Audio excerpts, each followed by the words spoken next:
Deer camps were once common across northern Wisconsin. Hunters would travel from southern cities to the north woods to enjoy 9 days of camaraderie, camp life, and of course hunting. Those camps are dying out now, but a few keep the tradition alive. Silver Dollar Camp in Bayfield County has been around for more than 100 years, and one camp member, Dale Pitch, captured the camp's storied history in this book. Dale's book is now available on Amazon. Hunting cabin, it's located between Cornucopia and Red Cliff. It's an old cabin. We hunt mostly public land up there. It's a mix of Bayfield County. You've got the Chequamegon Forest down south of us. We have 13 acres of land. Once in a while we shoot one right off our land, but mainly we hunt away from the cabin. It's a place to come back to. All our meals, our sleeping quarters, we have bunk beds for 12.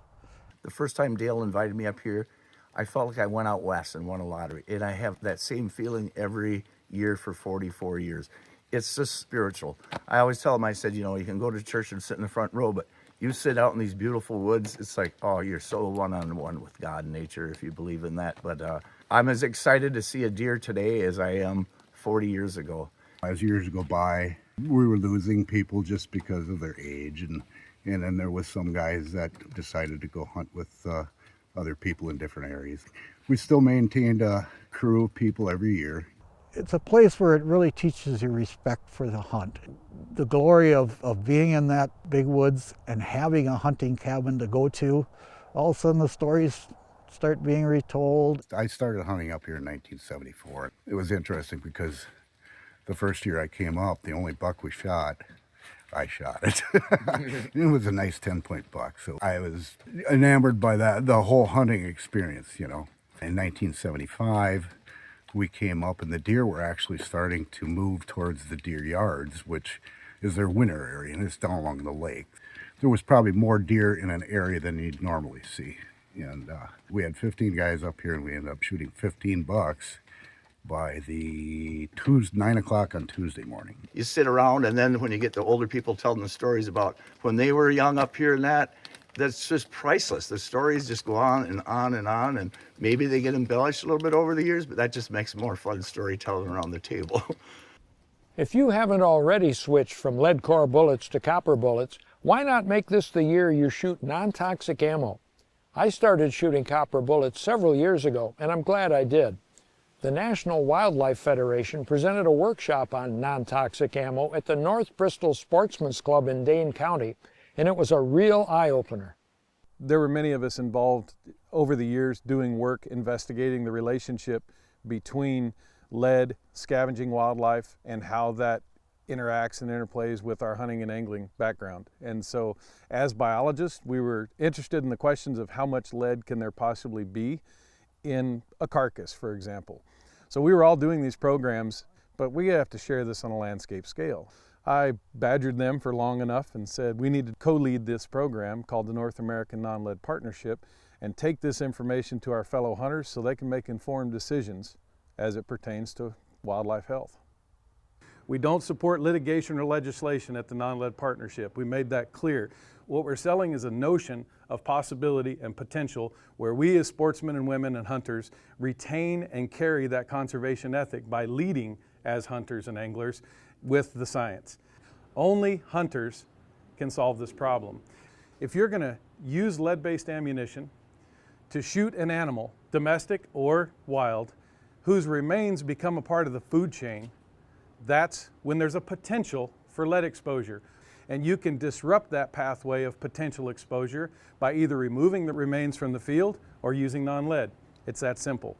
The National Wildlife Federation contacted us, and actually they had a program very similar to ours, but when they asked how they could help with all of their chapters in all the different states, we want to build this from the ground up. So they were perfectly situated and nice enough to ask us out here so that we could have this engagement with Wisconsin Wildlife Federation, and hopefully we'll continue it along every other state we can. So when we started our work, thinking about lead-free landscapes is what we call our campaign. I think one of the things that attracted us most to the Non-Lead Partnership was the same vision. We've always thought it should be done voluntarily by sportsmen and women, educating themselves, understanding what the impacts are, and then making those choices. So when we heard that they were already doing that, we saw a natural partnership and gravitated naturally over to them. Today at this demo, we'll put a bullet on paper. You know, it's important that you paper your ammo before you go to the field. You might have bumped your scope. Or if you switch brands of ammo, could be the same caliber, same grain weight, it's not going to paper the same. Same thing if you're switching to non-lead. You want to be sure and paper it. Know your tools before you get out there and have confidence. So we got lead on the left, non-lead on the right. Notice the difference in penetration. Now, I'm not saying that that's everything when you're hunting, but there's a lot of power there, because it's not stripped of its weight as it moves through the medium. So today we'll demonstrate lead and non-lead side by side in the same medium, and the range will go cold, we'll walk up, everybody will get a chance to see the bullets as after they hit, and then we'll recover them, we'll take them back, and then we'll weigh the bullets so we can get the percentage of mass retained. That's the non-lead. And then we'll collect the fragments, and that's the eye-opener. When people walk up and they see the lead will be on the left and the copper will be on the right, and you pull out that single copper bullet and it's the beautifully mushroom slug, and then you go back and weigh it, it's going to be 99% of its original weight. And then you pick up the remainder of the lead bullet and all the fragments, and you will see it. People will exclaim, "I had no idea." That's right, because they're small fragments. They say, "Why didn't I ever see that before?" Go to your butcher shop, see if they ever see lead in their grinder. They do. Once people hear about this and they see this demo and they think about it with respect to wildlife, a common question is, am I eating it? But people get real jumpy when you talk about their health, because their health is their business. We can talk about wildlife. So we're very careful, and we just say, here are the facts. There are studies, numerous studies that have been done to count how many fragments there are in the gut pile all the way down to the packaged meat. Take that information and make your own decision. We're not telling you what to think there. The future of hunting depends on us taking all of this new science, using it and adapting the way we take care of our environment. No more hunting, no more killing, no more hunting, no more. Nobody does more to defend your freedom to hunt Animals are people too. than SCI. Stop the killings! Join America's most radical pro-hunting group. Stop the killing! And Trigger, an anti-hunting extremist. Absolutely free. What is wrong with you people?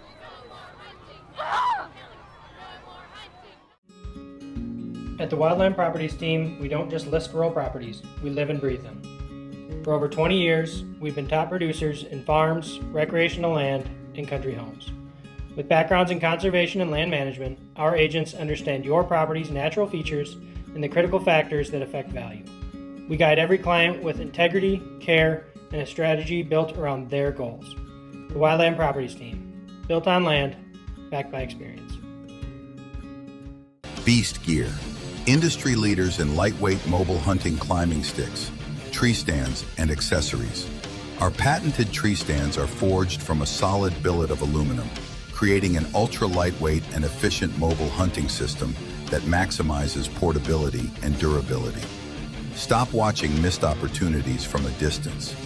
Get mobile with Beast Gear climbing sticks, tree stands, and accessories at huntingbeastgear.com.